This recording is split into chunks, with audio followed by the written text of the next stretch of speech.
भगवते वासुदेवाय। ओम नमो भगवते वासुदेवाय।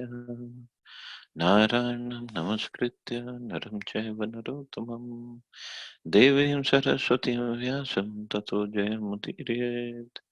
नष्टप्रायेषु भद्रेषु नित्यं भागवत सेवया भगवती उत्तम श्लोके भक्तिर्भवति नैष्टिकी।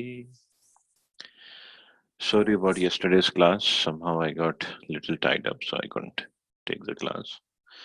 So today we are discussing Shrimad Bhagavatam, first canto, 10th chapter, departure of Lord Krishna for Dwarka, text 29 onwards. या वीर्यशुल्केन हृतः स्वयंवरे प्रमत्य चैद्य प्रमुखान् हि शुष्मिना प्रद्युम्न साम्बा अम्बसुता दयोवपरा याश्चाहृता भौमवदे सहस्रशः. The children of these ladies are Pradyumna, Shambh, Amba, etc. Ladies like Rukmini, Satyabhama, and Jamvati were forcibly taken away by him from their Swayamvar ceremonies after he defeated many powerful kings headed by Shishupal. And other ladies were also forcibly taken away by him after he killed Bhaumasura and thousands of his assistants. All of these ladies are glorious. So all these ladies of Hastinapur from the rooftop of the palaces, they are looking at Krishna and glorifying all the devotees associating with Krishna, and they are they are really appreciating how Krishna deals with all his devotees. So now they are talking about the ladies of Dwarka, especially the leading ladies, Rukmini, Satyabhama, and Jamvati. So they were all forcibly taken away by Krishna from their Swayamvar ceremonies.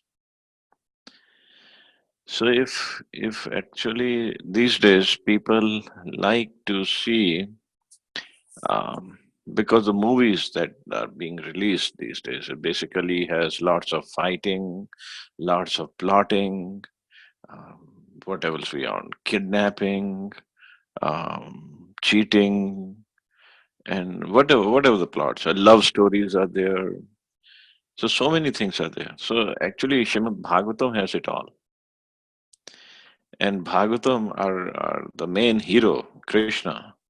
He has done it all. And if you look at all his avatars, basically they cover all these issues.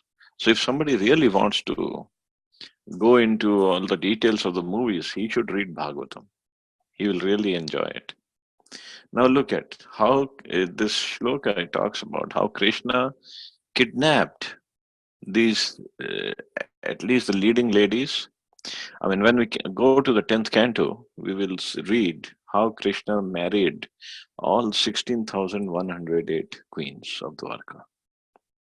And not a single marriage was straightforward.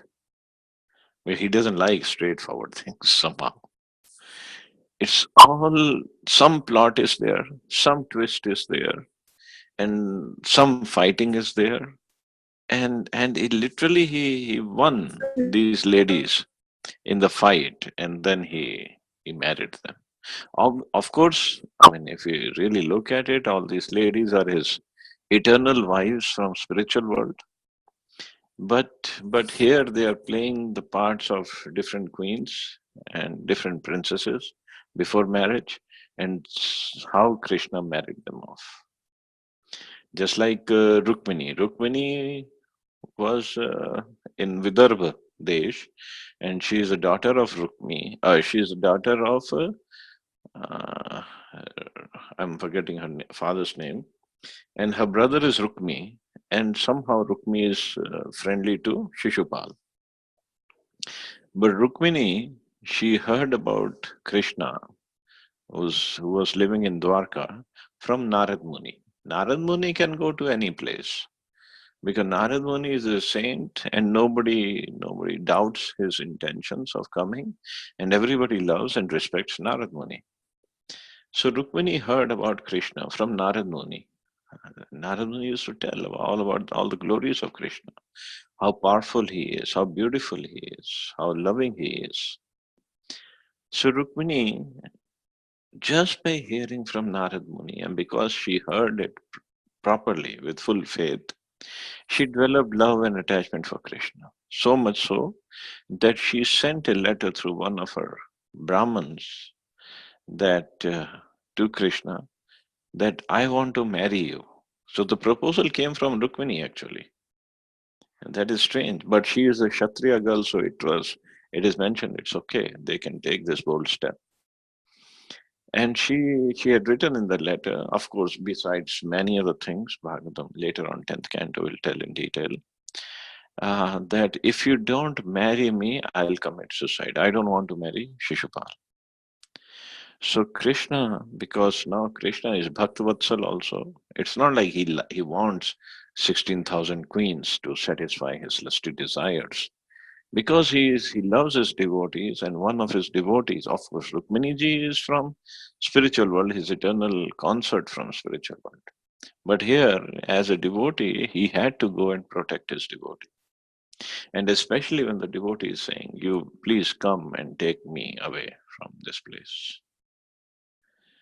So Krishna goes and he kidnaps Rukmini, and then the fight was there, big fight. So many kings attacked him, and he defeated them. He killed them all, and he defeated the brother of Rukmi.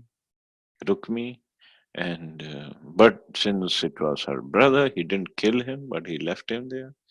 And again, lots of stories go on afterwards. Also, lots of things happen afterwards.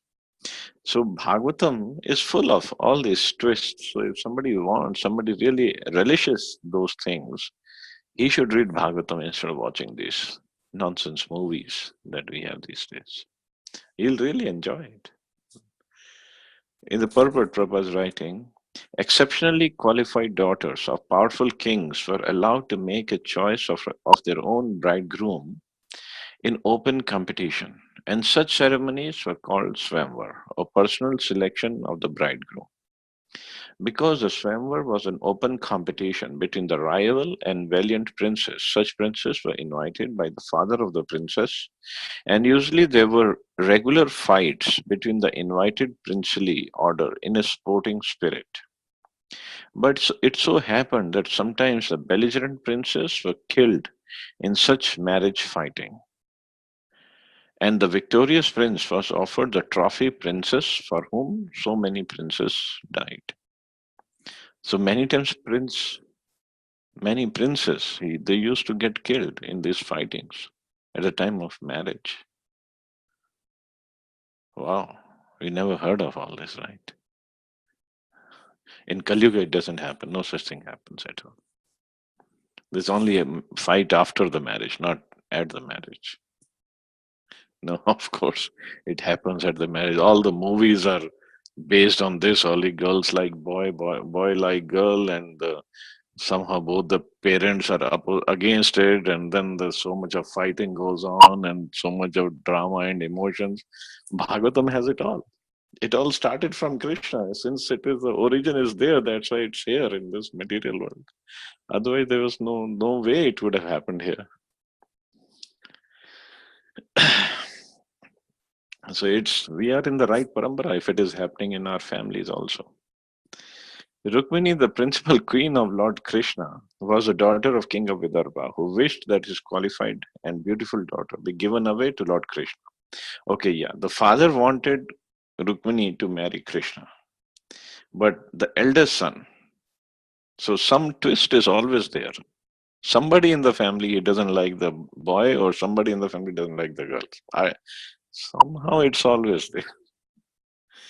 But her eldest brother wanted her to be given away to King Shishupal, who happened to be a cousin of Krishna. So there was an open competition, and as usual, Lord Krishna emerged successful after harassing Shishupal and other princes by his unrivaled prowess. Rukmini had 10 sons like Pradyumna. There were other queens also taken away by Lord Krishna in a similar way. Full description of the beautiful booty of Lord Krishna will be given in the 10th canto. There were 16,100 beautiful girls who were daughters of many kings and were forcibly stolen by Bhaumasura, who kept them captive for his carnal desire. Now, interestingly, this Bhaumasura, this Bhaumasura, actually, he was son of Krishna. Son in the sense that when Krishna appeared as Lord Varahadev, and Varahadev was bringing back Mother Earth to from the bottom of the ocean, Garbhodak ocean, to establish her at the right place. So just by the touch of Lord Varahadev and Mother Earth, a son was born. Because Krishna, he doesn't need the sexual act to have babies. Any part of his body can do the function of any other part. So while he was bringing, Lord Varahadev was bringing Mother Earth, so by their touch, this son was born. But the son, later on, he started associating with the asuras instead of devotees. So in that association, his name was kept as Bhauma Sura. So he was produced from Bhumi, so his name was Bhauma, but then he became Asura, so his name became Bhauma Sura. So actually he was son of Krishna himself in the form of Lord Varahadev. But this Bhaumasura, so he was from that time, Satyuga, when Lord Varahadev appeared. And now it's the time of Dwapar Yuga. So all these yugas he was there and creating problems. And this Bhaumasura, again, he was visited by Narad Muni, our eternal space person, spaceman, traveling all over the world, all over the universe. And when somehow Bhaumasura asked Narad Muni, what is the quality of the Supreme Personality of Godhead? Narad Muni knew his heart. He knew his mind, what exactly he wants. And Narad Muni wanted him to be killed by Krishna, first of all. So, of course, Supreme Personality of Godhead has lots of qualities. But Narad Muni chose to tell him one quality, that the Supreme Personality of Godhead has 16,108 queens. So Bhaumasura started going all over the world, kidnapping these princesses from different kingdoms. And his idea was, I'll kidnap 16,108 princesses and I'll marry all of them and then I'll become God. So this is the uh, strategy of all the asuras. They all want to become God because they all want to be the controllers and the enjoyers. Devotees say, we don't want to be God. We want to serve God. We want to enjoy serving Him. But the asuras want to enjoy, everybody wants to enjoy, but they want to enjoy by being God. But they don't understand, they cannot be God. So here he had captured 100 princesses, and he was waiting for 8 more. That's all.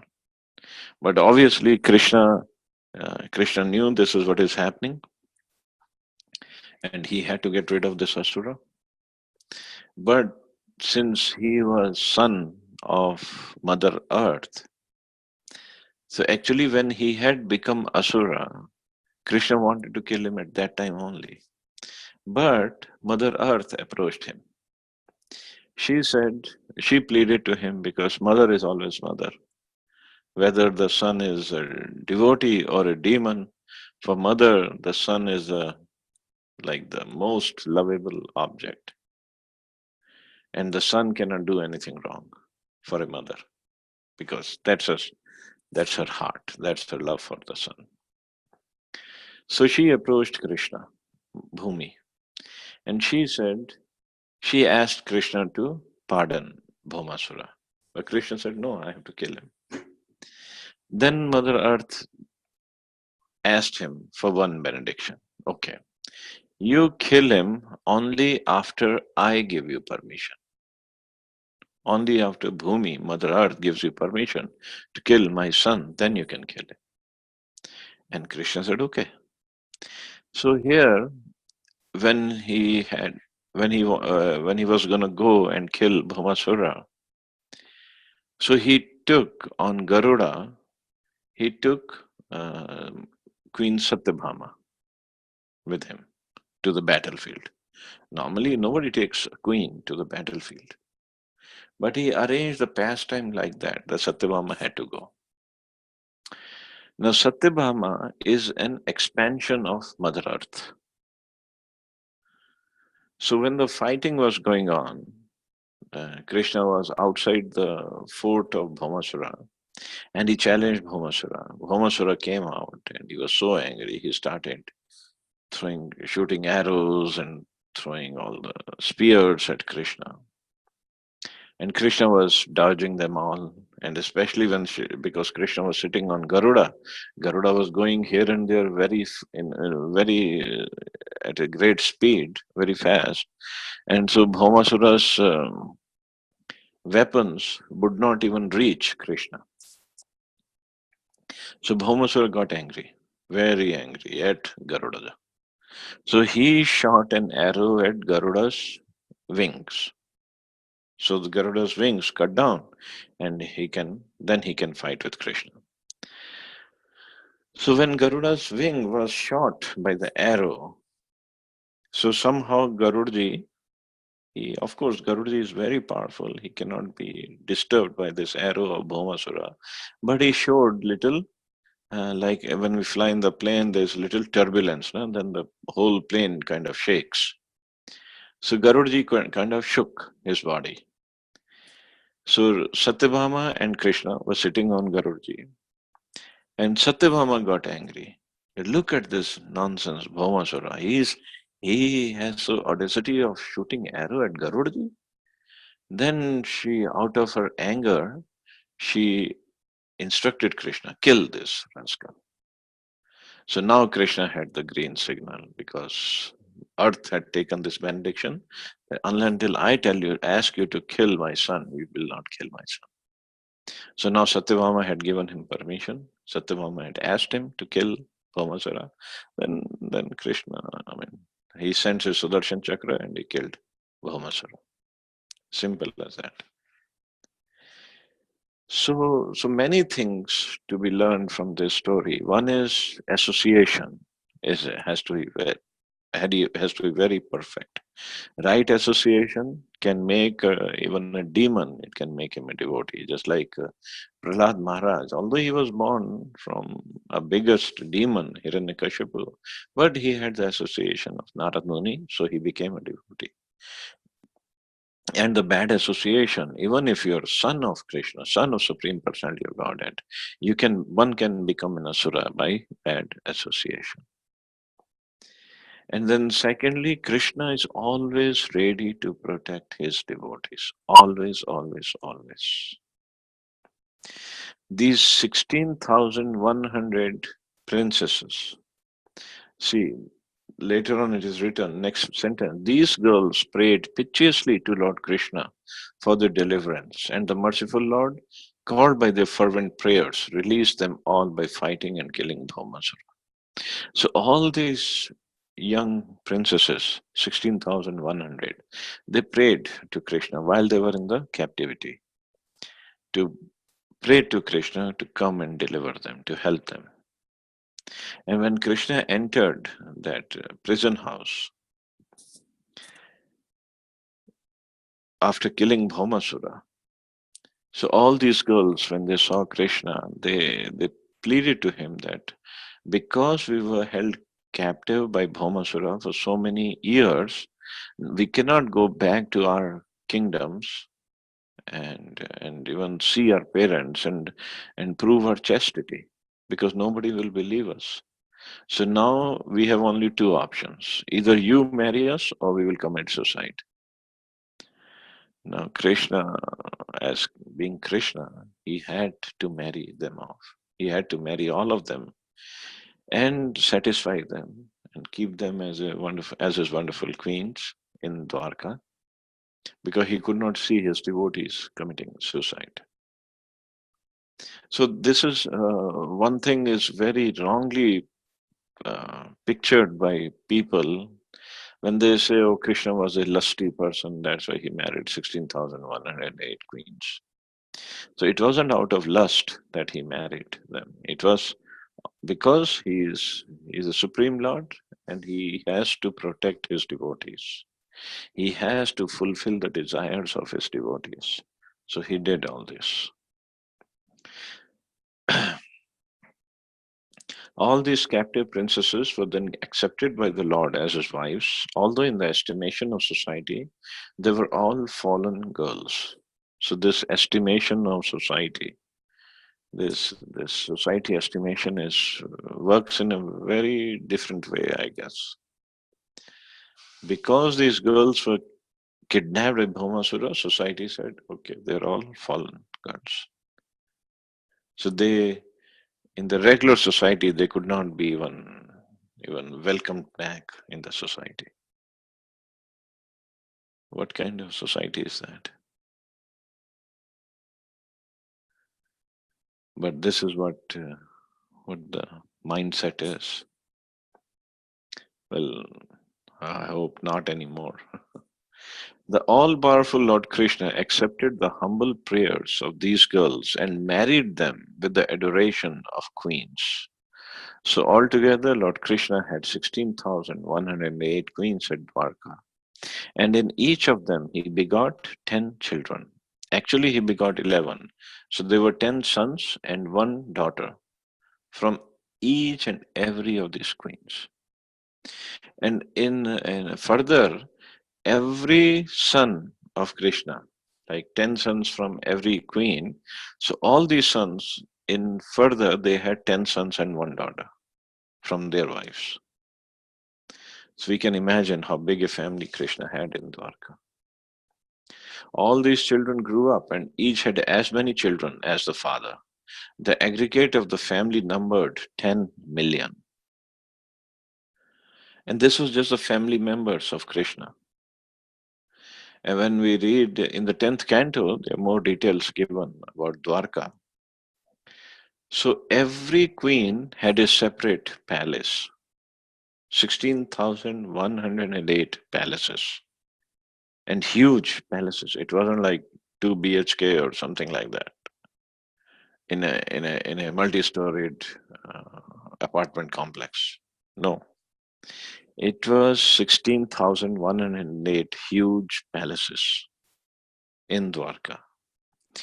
And then when he had these 10 sons, and all the sons, they also had palaces for their wives. And when 16, so even if we go with the number 16,108, so that many palaces, so means every palace had lots of staff members, of servants, of guards, cooks, everybody like that. So they also had their houses. And then so many kids were there. So to teach them all the different subjects, it is said there were millions and millions of teachers for every kid. If you count, then it becomes million and millions. And then Krishna's father or grandfather, Maharaj Ugrasen, he was a king. And it is said in Bhagavatam that he had 1 trillion, not million, 1 trillion attendants in his palace. And so if so many people are there, obviously they need houses. And there's no mention of multi-storied buildings in Dwarka. So they were all single-storied houses or palaces, just like Krishna had. So besides teachers and the member of the palaces, there must be like shopkeepers. There must be like other people of the society. They were also living in Dwarka. And Krishna and all the warriors or all the members of the kingdom, they would travel not by buses, not by metro. They would have their own chariots. And there's no mention in Bhagavatam, any of the scripture of having a traffic jam in Dwarka. So means the roads must be very, very wide. And to house everybody, housings have to be there, and the parks have to be there, marketplaces have to be there. But Dwarka, if you have been to Dwarka, it's how big is it? It's very small in size. It's, I would say, it's even smaller than Gurgaon. Like Gurgaon had more population than Dwarka. So how is it possible? So many palaces, so many people were living in Dwarka, when in size it's not even bigger than Gurgaon.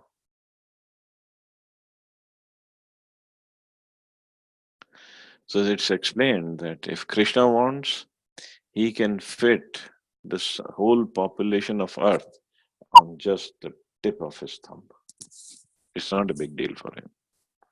So even if there were so many people in Dwarka, so many other facilities, but they could all fit in that small space of Dwarka. I mean, in art sense it is small, material sense it is small. In that small space, because Krishna can do anything. Just like in Kurukshetra war, when we talk about that 640 million people died in Kurukshetra, the city of Kurukshetra, or the land where the war was held, it doesn't look like so big that 640 million people can fit in that place. But Krishna, when Krishna is there, Krishna's mercy is there, he can do anything and everything. It's not a problem for him. So this is what we have to understand. And Krishna does all these heroic activities, all these superhuman activities to attract his devotees, to attract the attention of his devotees, to attract the um, attention, and also the devotees should love talking about the pastimes of Krishna. So that's why he does these superhuman pastimes. And look at them. And Prabhupada said, no, these girls, 16,100 who were kept in captivity by Bhaumasura, they were not accepted by the society. But the Supreme Lord, who is the Supreme Lord? From him comes all the rules and regulations of society. He accepted them, not just accepted them, but he married them and gave them the status of his queens in Dwarka. So if the Supreme Lord can accept these girls, do we have any excuse of if something wrong happens to a girl and we don't accept her back in the society? This is our narrow-mindedness. We have to get the example or get the inspiration from Krishna, how he accepts everybody. Just like Lord Jagannath, his Rath Yatra is there, how he accepts all the people from different strata of the society to serve him. We make different rules or castes or barriers or different things to keep people away. Krishna doesn't. And as devotees of Krishna, as servants of Krishna, we have to remember that. So we have to honor and respect each and every person, regardless of whatever his background is, whatever his um, or other things he has done, or whatever he has not done. So I'll stop here, see anybody has any questions or comments. Sorry, today also we covered only one verse.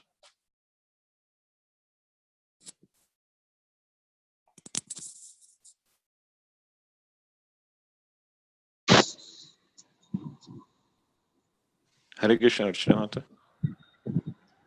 Thank you very much, Prabhuji. Yesterday I was reading this paragraph, this shloka. It was just, it took me only 10-15 minutes to read it out.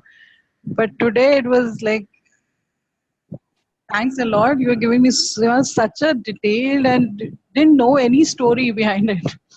So I was just reading it out. Okay, fine. Acha, this ka ye matlab, iska ye matlab, and Shishupal ko diya and all.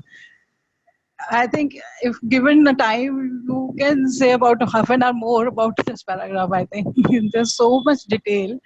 I know. There are so There's many so other much things. detail, so many other things we didn't know. Thank you very much. We are really so fortunate that we are having a classes and you're giving us so many details.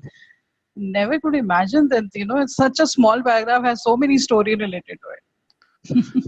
Yeah, I didn't even go into story of Jamvati and Satyabhama. I Ah, also mentioned. So that will go when we get to 10th canto. amazing. It's really Yeah, amazing. yeah. There's so many things. So I'm really feeling so fortunate as it good we are listening to it. At least got a chance and to know about so many things. Yeah, it's all How will we come to know? Prabhupada's mercy. It's all कोई भी mercy. नहीं था बताने वाला. Nobody knows. I think किसी को कोई बताने वाला है ही नहीं प्रभु जी. Honestly. नहीं है. I also learned from so many No, but devotees.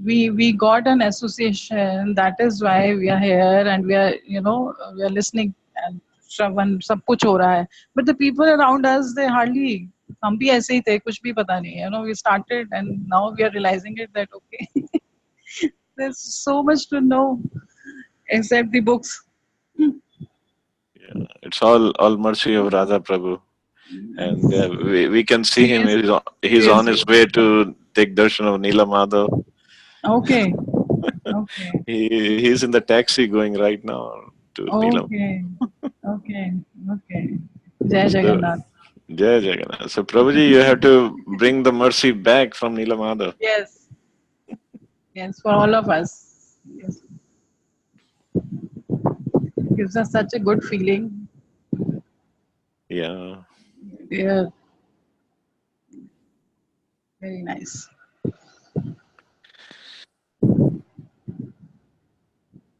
Hemant Prabhu is also there. Okay. Little Radhya in the front, and Maushami Mataji, and I guess Rena Mataji is there. Hari Bol, everybody. Hare Krishna. Hare Krishna. Hare Krishna to everyone. But I don't see the driver. I don't know who's driving there. Somebody, maybe Jagannath ji. We are all sitting and enjoying. Okay. We have Okay. just Hare. come out where the rain has also stopped a little bit. You can see the stream downstairs. You can see the. Okay. Jai, Jai. Jai. Enjoy. Raining very heavily. Wow. Since 2 days. It's Some prasadam for us, Radha Prabhu. Yes, Lot of yes. prasadam for us, lot of prasadam. Kajur especially. Huh? To my home then. Raining.